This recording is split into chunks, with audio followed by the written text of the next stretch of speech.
Mauro César conseguiu falar com o Landim, né? E aí fez algumas perguntas sobre o trabalho do Marcos Braz, mais ou menos isso que o Alan falou.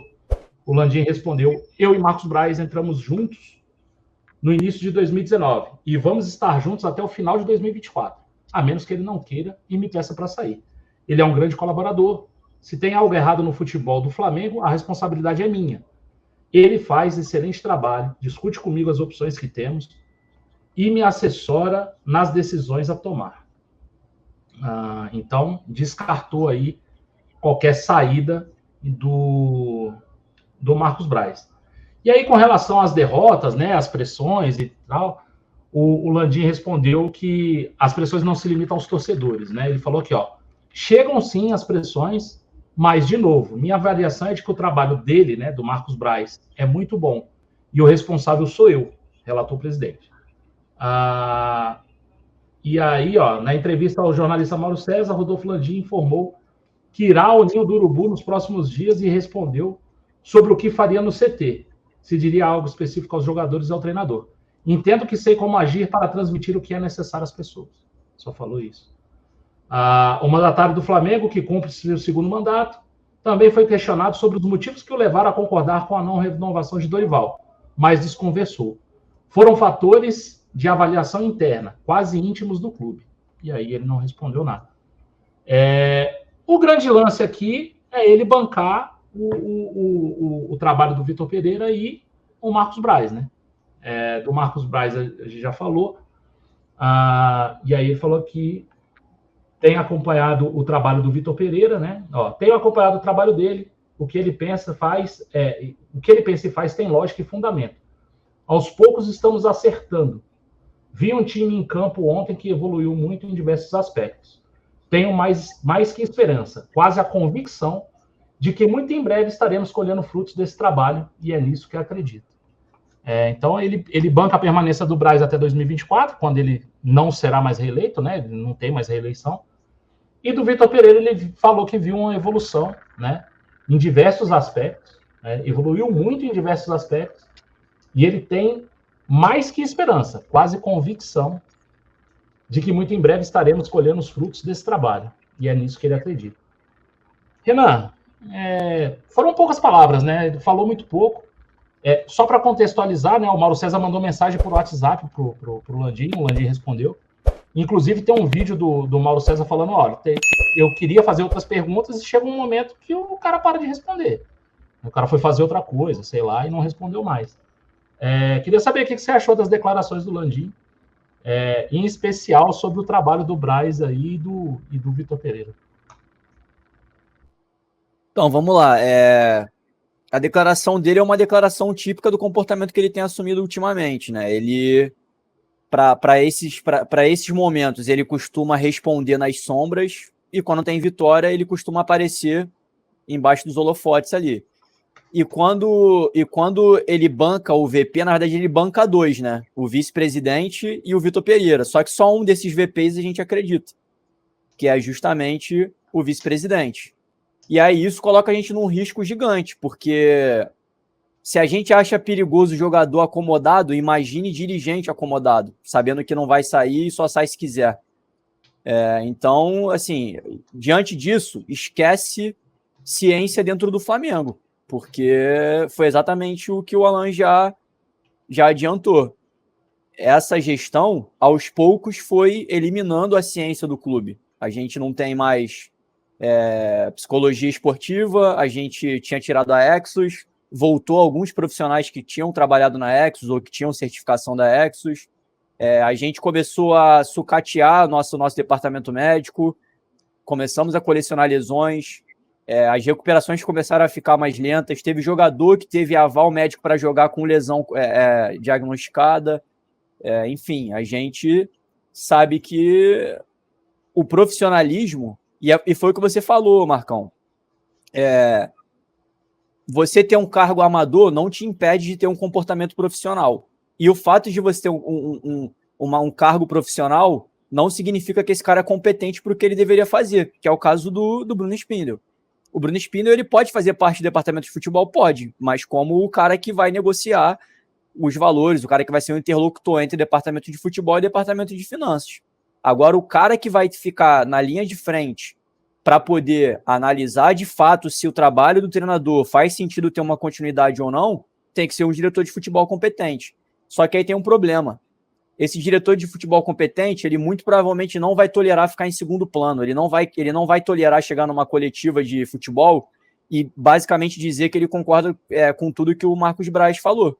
Ele vai querer ser o interventor ali de um futebol. Ele vai querer ser o cara que vai construir um bom futebol, implementar uma metodologia e quando tiver sucesso, ele vai querer colher isso. Porque ele é um cara que vai estar profissionalmente usando isso como um case de sucesso dele. O business do cara é fazer um time competitivo, um time com uma identidade. E quando você escolhe o Spindle para fazer essa função, você na prática está dizendo que você não quer ter esse cara ali. Você quer que esse privilégio, que esse bônus fique somente com o vice-presidente. E é o que tem acontecido. O vice-presidente tem colhido esses méritos aí a ponto de ganhar cargo público, conseguir se reeleger e tudo mais. Então, hoje, infelizmente, esse amadorismo que está instituído no Flamengo, está institucionalizado, vai ser muito difícil da gente eliminar. Se eu não me engano, o Palmeiras, por exemplo, porque assim, muita gente pergunta, né? Ah, beleza, você tira o Marcos Braz e bota quem no lugar? Primeiro, tem clube que não tem vice-presidente de futebol, só tem o diretor de futebol.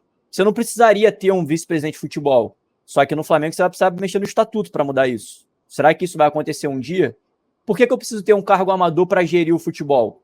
Para mim não faz muito sentido isso. Não faz sentido o topo da hierarquia de uma modalidade profissional não ser um profissional. Quando você elimina o cargo profissional do contexto, você elimina a necessidade inequívoca de estabelecer indicador de performance.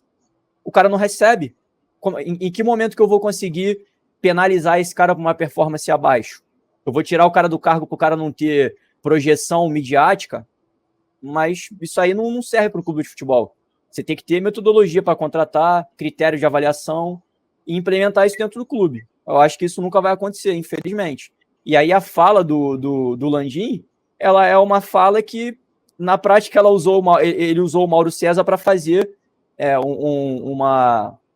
uma contenção de crise ali, como se fosse um discurso de coletiva de imprensa ali, um assessor de imprensa, usando a credibilidade do Mauro César. Foi isso que aconteceu. Eu queria ver ele botar a cara para ser entrevistado, e aí receber uma coletivazinha, réplica, uma coletiva como acontece quando a gente é campeão, não tem? Quando a gente é campeão? Quando contrata treinador, não tem? Então, tem que ter nesse momento também, ué. Vai querer demonstrar profissionalismo só quando tem vitória? Aí complica. O Landim só sabe falar em ambiente controlado. Desde a pandemia ele é assim, né, Alan? Não, desde sempre, não é desde a pandemia. Infelizmente, ele chegou dentro do clube de regata do Flamengo, Marcão, e ele teve um problema sério. Sério. Teve um problema sério a resolver. Verdade seja dita. Foi aquele incidente com os meninos do Ninho. Ele teve esse problema. E dali para frente ele provou toda a incapacidade dele de conseguir gerenciar crises. Ficou claro e notório a tudo e a todos. A incapacidade do Landim de conseguir administrar momentos de turbulência.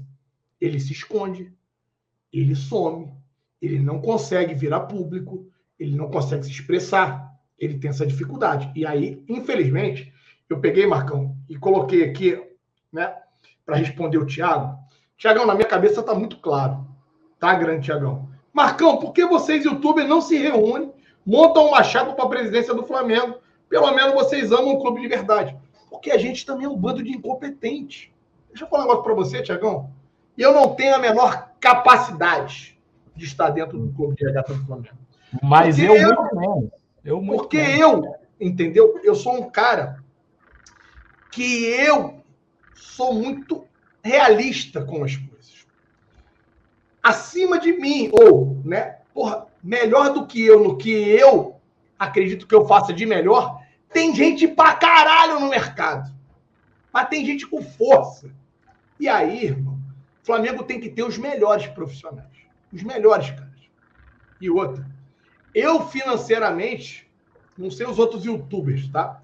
Porque quando você fala YouTube, você generaliza, porque assim, só de youtuber do Flamengo deve ter para mais de 50 milhões. Né? Se nós temos 40 milhões de torcedores, a gente está falando que 45 milhões, só de YouTube deve ter uns 50. Porque, meu irmão, é o YouTube pra caralho que tem de Flamengo. Dito isso, quando você generaliza, é muita gente. E que nem flamenguistas são, né? Alguns. Então, por isso eu não vou nem falar nada. Eu tentei pular esse fato, mas tudo bem. Eu aumentei justamente por isso. Os entendedores entenderão essa paradinha aí, né, da minha conta. Né? A minha matemática ela fica clara para algumas pessoas. Mas como dizem que o óbvio precisa ser dito e repetido, talvez aí o Renanzinho me ajudou. Mas então, meu parceiro Thiaguinho, a gente tá muito longe de termos entre nós, youtubers, o caralho, né? E aí agora, meio que colocando de forma geral, pessoas tão capacitadas também para subir o clube de regata do Flamengo. Só que o que a gente exige, e eu principalmente, que não sou dono do clube, não sou dono de porra nenhuma, sou torcedor como cada um de vocês, a diferença talvez é que eu tive a oportunidade de adquirir um título, né? E sou sócio proprietário do clube. Mas não me sinto melhor do que nenhum de vocês podem ter certeza disso. Inclusive, brigo, né, por situações e coisas que com certeza iriam influenciar positivamente para cada um de vocês, torcedor comum, como é o fato do sócio-torcedor off-Rio ter direito a voto, né, ter direito a mexer com a política do clube, coisa que eles acham inadmissível, porque vai tirar o poder que está na mão deles, né? Do núcleozinho ali da Zona Sul, que acham que são donos do clube. O clube de regata do Flamengo não pertence a ninguém. Alguns acham que pertence, sim, aos sócios proprietários. Eu, por ser sócio proprietário, não me sinto mais dono do que nenhum de vocês, porque eu acho que a grandeza do Flamengo se faz em cima de todos os torcedores rubro-negros.